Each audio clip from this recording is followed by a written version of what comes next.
Hello, Vanakkam, Namaskar. November is National Diabetes Awareness Month and WICCI Tamil Nadu Social Service Council is observing this month by bringing to you various methods of understanding, preventing and managing diabetes. Unfortunately, the diabetic capital of world is India due to stubborn gene, food with high calories, peculiar diet habits, no exercise, and most of all, no much awareness about a common disorder called diabetes mellitus. It is said that 1 in every 10 Indians are more prone to develop diabetes mellitus. On this show, our council member, Ms. Merlin Sarah Simon, who is a physiotherapist and a senior mentor at JC Life Skill Academy, would throw some light on diabetes type 2 and share with you her philosophy of how to control and manage diabetes in our daily routine lives. Hi Merlin, good to see you here. We keep hearing about type 2 diabetes. Would you like to explain how type 2 diabetes work and what exactly it is? Sure. Hi Radhika, it's a pleasure for me to be here discussing this with you. Type 2 diabetes is also called as non-insulin dependent diabetes.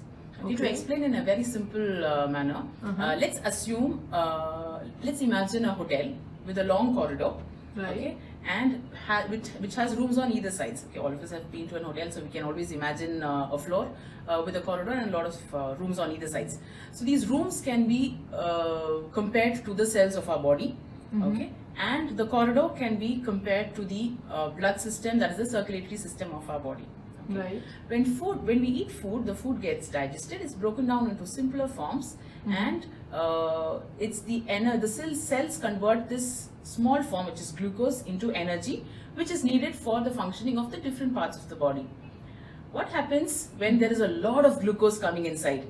Okay, when there is a lot of glucose coming inside the bloodstream, we can consider the glucose particles, molecules, as residents of the hotel. So there are a lot of people coming inside, and they are all sent to each room.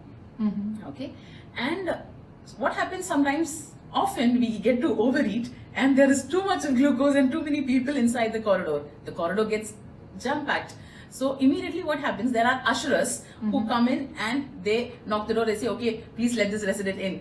But what happens is these usherers are, we can compare them to insulin. Okay, insulin is a hormone created by the body, okay, which acts as an element which will help glucose from the blood get absorbed in the cell, which will in turn convert it into energy. Right. Okay, so what happens is these usherers are knocking down and saying, like, can you please take in some glucose? And so obviously the cell or the door opens, and then glucose enters the cell.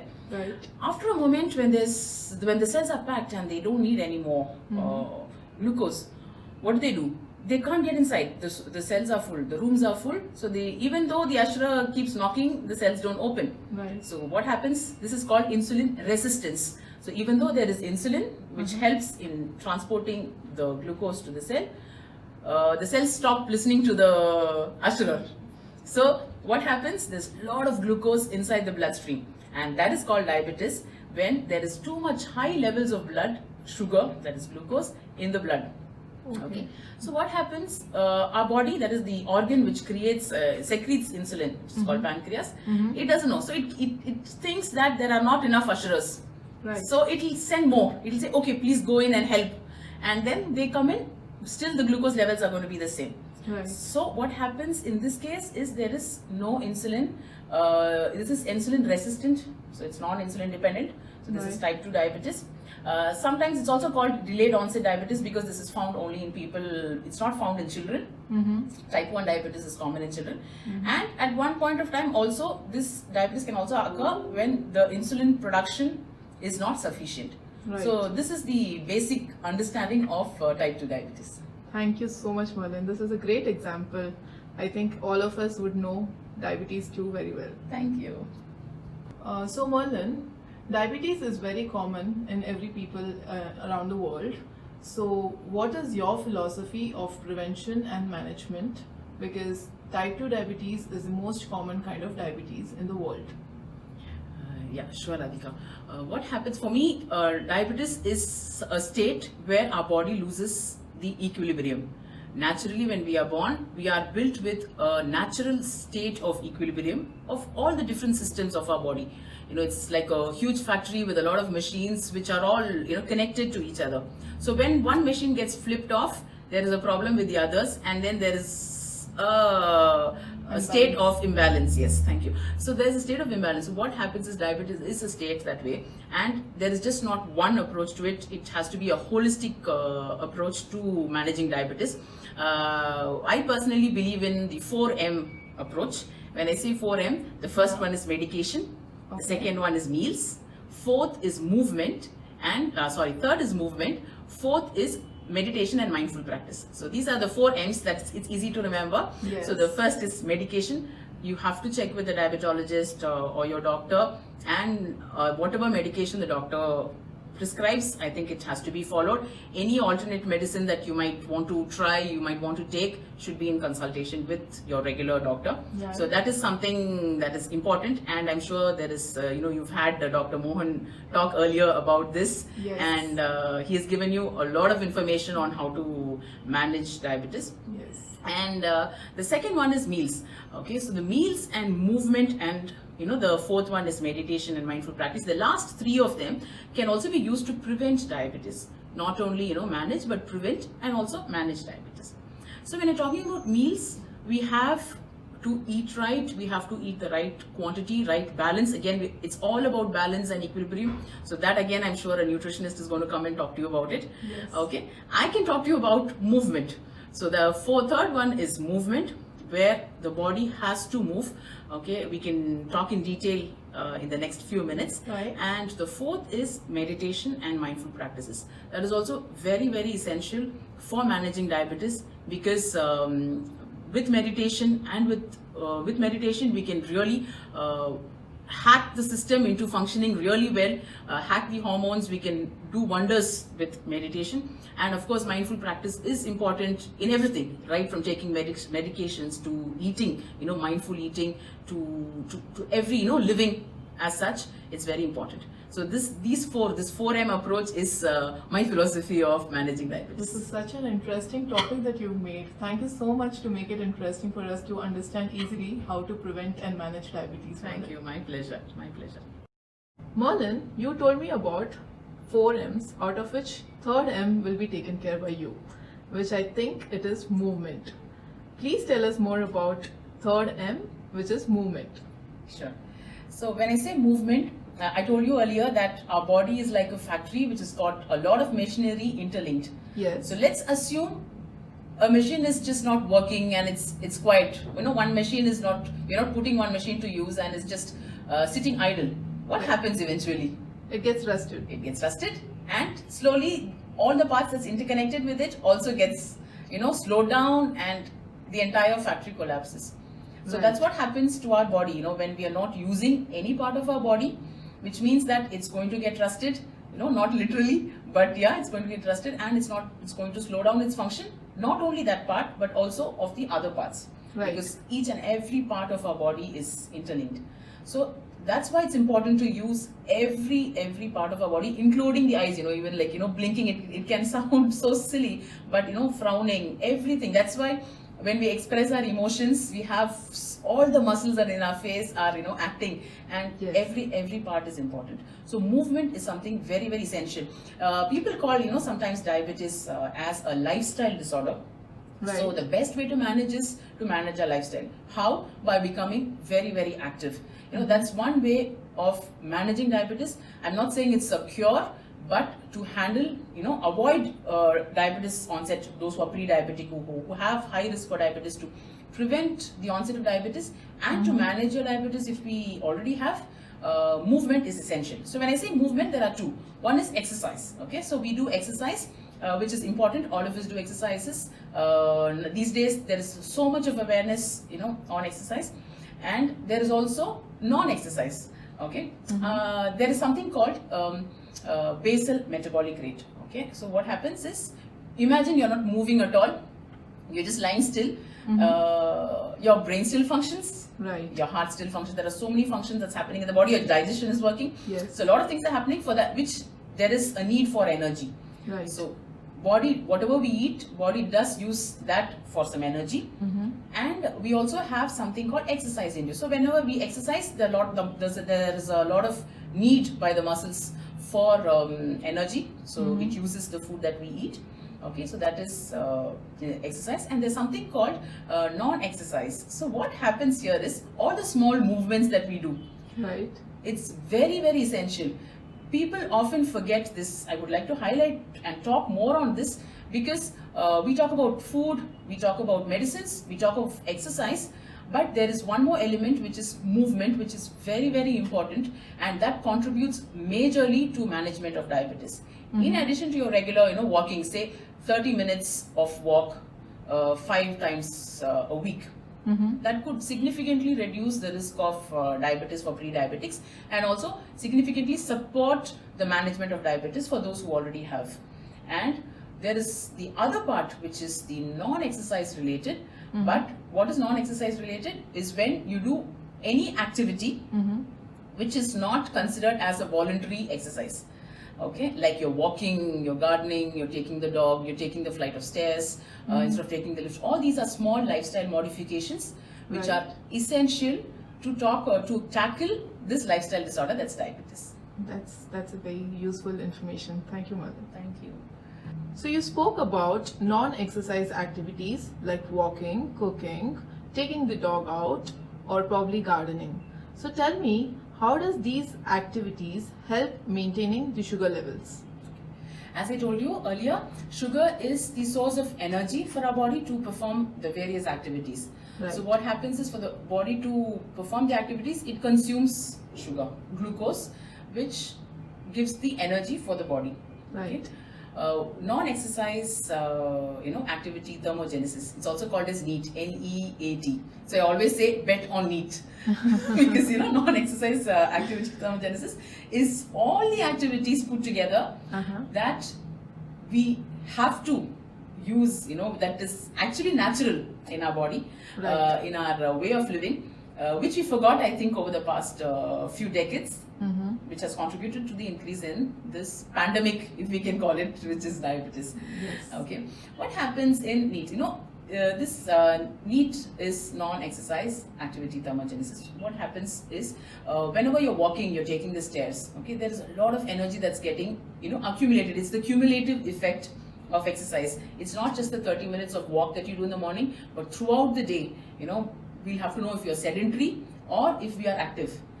They say that somebody who's sedentary, this energy expenditure can be as little as 15%, whereas for somebody who's active, it can be 50% of the total energy expenditure comes through non-exercise activities. So it is important that we focus on movement throughout the day, not just morning exercise, going to the gym, or working hard. Even if we work out for 1 hour, 2 hours every day, sometimes over exercise can also be dangerous to our body. I can tell you how later. Okay. But it's just people think, okay, I'm going to burn all the calories, I'm going to burn out all the sugar, and they go crazy, doing all the weights Vigorous and workouts? Yeah, for about 1 hour, 2 hours, and then they wonder why the weight, they are plateauing on their weight loss, or why the blood sugar levels are the same. Right. So what happens is there is something that's needed throughout the day, throughout our waking hours, which is movement, and that is very essential. Right. I understand this. Thank you. Thank you. So Merlin, in this generation where most of us are working professionals and spend time at least 8 to 10 hours in front of laptop, where they dedicate all their 5 senses to the screens, do you have any suggestions or tips that can overcome such lifestyle and help all of us to maintain the sugar levels accurately? Sure. Like I said, movement is important. We can incorporate movement throughout our day, even though we work in in a seated office. I am like forced to sit in a cabin for 9 hours or 10 hours during the day. So how do we get the required movement that's needed? One, we can sit and stand and work. You know, even though we are absorbed, we have to be mindful of how long we are sitting. Okay. Normally you keep an alarm every 30 minutes. So after 30 minutes, the moment we hear the beep, we can just do some stretches, we can stand up, we can walk. Even if it's a small movement, we can walk and then we can sit. That is one. Very often we see using the internal communicator between colleagues. Yes. So, or even WhatsApp, sometimes you can see a colleague is just sitting just across, but then we are sending a message on WhatsApp, or we are using the internal communicator. That's very true. So we can just get up, go and talk to that person, ask questions and come back. As much as possible, not use lifts, use stairs. Right. Because that's going to give us a lot of energy, because stair climbing is a very good movement. It uses a lot of joints as well. So stair climbing is good. Even if you can't, even if it's 6 floors, Right. we can go, and we have to go for a meeting. Just slowly we can climb 6 floors. Just make sure I'm not going to take the lift today, and that is going to add a lot. Lift is like it's going to add a lot of movement to us.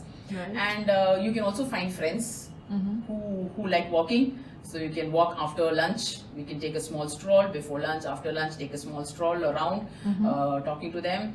The other thing that we can do is, when we have phone calls, when we attend calls or meetings, and we can find a meeting room. That's what I do. I go to a cabin where there's a meeting room. I take calls from there, but I'm walking across around the desk. That's a great idea. So you have 30 minutes or even 1 hour. Sometimes the meeting goes for a longer time. So if we have the luxury of finding a corner to walk, it's great. So when we're talking calls, we can always walk and do that.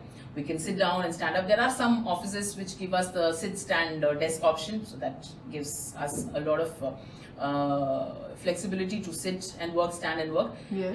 And the key factor here is it's not just standing. If we are standing without any movement or sitting without any movement, it's the same. Okay. Okay. So when we are standing also, we have to move. There are some people, they say when we are young, they say don't fidget.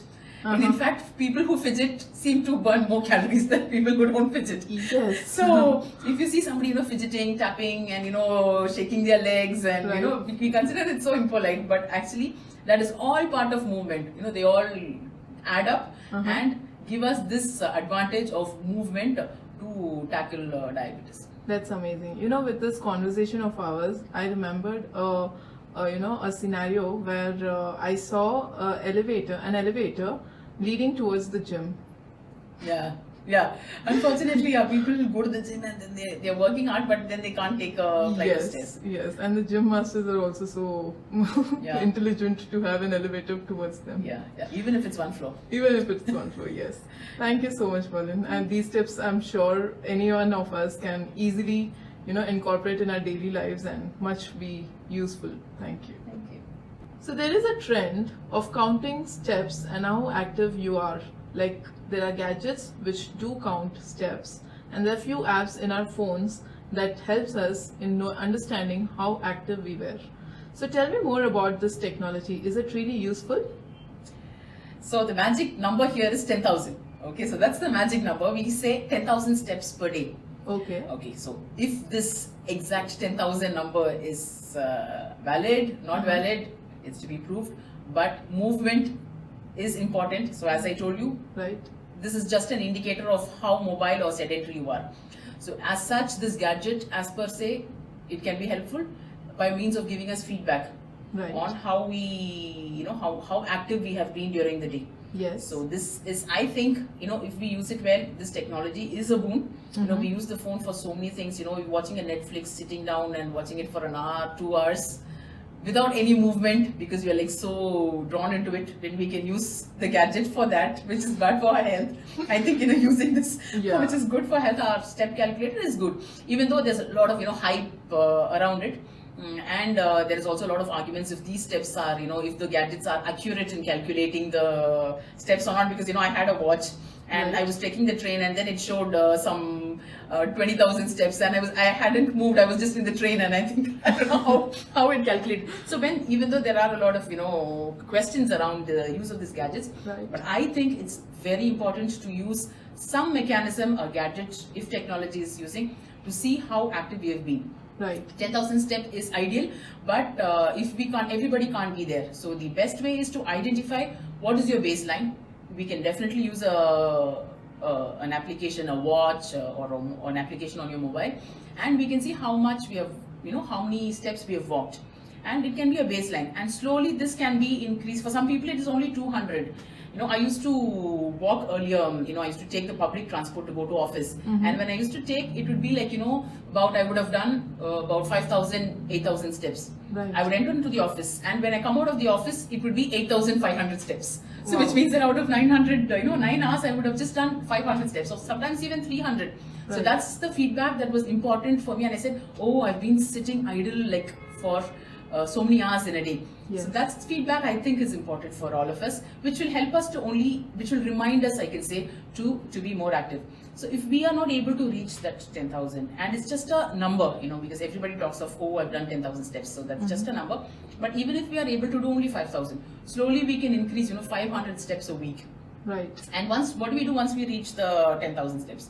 We can increase further, or we can even increase the pace. We can do hill climbing, we can do more of stairs. You would see the moment we start tracking our activity, we would be conscious, we become mindful of what we are doing, and automatically you would see that your level, your endurance, everything increases. And as there is more movement, of course, it's going to have a positive effect on obesity, which is also linked to diabetes as well. So it's going to have a link, and definitely our obesity is going to come down. Our blood sugar levels are going to be managed very well. And this, I think, is important. And yes, we can use this technology to give us a feedback.